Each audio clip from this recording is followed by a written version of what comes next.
We all know that primary sources is essential to the 21st century as we gathered and analyzed data from the past.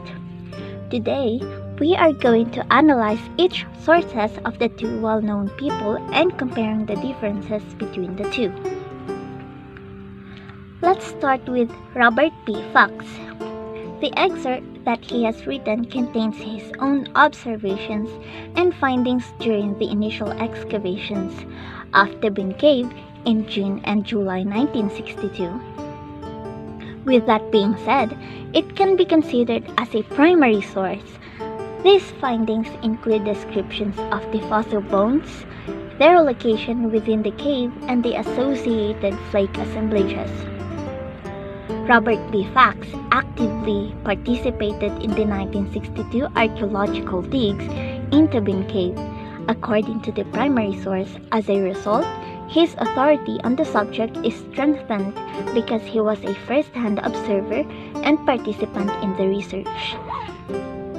Experienced archaeologist and anthropologist Robert B. Fox was well known for his work in Southeast Asia. He was actively involved in the fieldwork and had a thorough awareness of the regional context. The details provided by Fox are included in a paper on the Bin Cave archaeological expeditions and excavations.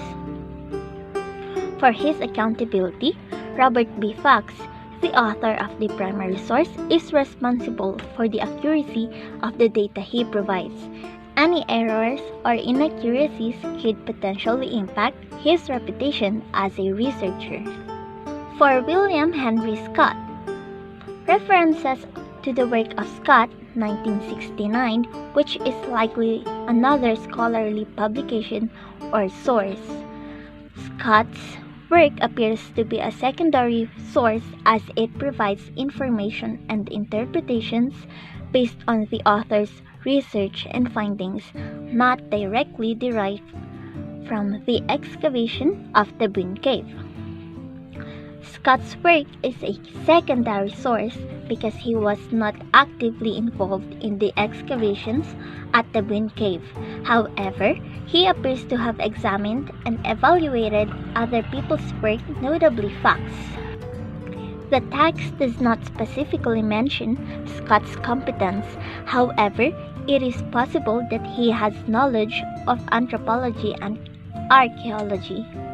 According to the text, he might have had access to the oral or written records, which could have affected the veracity of his knowledge.